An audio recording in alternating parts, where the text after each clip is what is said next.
My dad was a really good artist. My mother was really creative in wood. She did a lot of wood burning. She built her own cupboards and stuff like this. So it was something that was in our blood, sort of thing. And I just basically progressed off them. And art was, number one in school. So it was I always got an A for art. I was doing a little bit of everything. I remember getting a wood burning set for Christmas one year, I think like 8 or 9 or something. And I did all the pictures that were in the wood burner set. And my father worked at a plywood plant, so he'd bring sheets of plywood home. And I'd be doing wood burnings like crazy. Eventually we did the whole basement rec room with wildlife and stuff like this. And when I came out here and seen these carvings being done of, wildlife and stuff like that out of big trees, I figured, man, I might as well give it a try, and just started carving from there, and things were getting bigger, and now I'm in the competitions and stuff like that. So it's something that I really enjoy doing. I'm looking for vision of the size of the crab, so I don't get out of proportion. So I'm contemplating the both back legs, which have sort of like a paddle on them for steering and stuff like that. So their legs are a little more out in the back, sort of thing, right? So I'm going to make that section all one piece. So the tail end of the crab with the legs attached.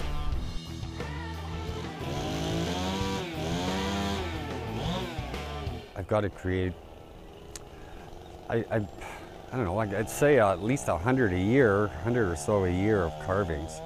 And I figure over the past 25 years, so I've done a lot of carving. And there's pieces that I see now that, wow, I did that, 10 years ago, or, it's something that, it's really strange when it comes to how many I've done. Yeah, I have another glass that's probably about the same size, and I want to carve a grizzly bear sitting in the water, and with salmon swimming around him on the bottom. So he's looking down through the glass, looking at all the salmon swimming around him. I think that'd be so cool. When I'm carving, I try to do things that are that have a wild factor to it. Like to have movement and stuff like this, because I just can't see carving something that just standing still, not doing nothing. It's got to be doing something, and I try to do that as much as possible. They were looking for something that would enhance the harbor, sort of thing, like bring what's in the harbor to Nanaimo for the tourists, and so on and so forth. And I was thinking a Dungeness crab would have been is an awesome idea, especially at the magnitude of it. What I did is I found a crab, I don't know, I think it was last year or something, and it was a brass crabs, and had a little lid on it, and a little compartment inside, sort of thing, right? And I said, one day I'm going to carve that, and I've kept it since then, and now this opportunity has come up. I figured, well, this is the opportunity, and I do have the logs that are big enough to create something that size.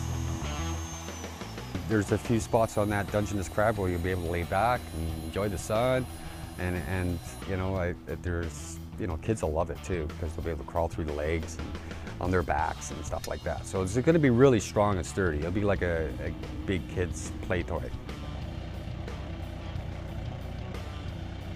I think it's a great opportunity for the artists, like especially if you live here. It just gives you a bigger gallery, and I love using Nanaimo as my gallery.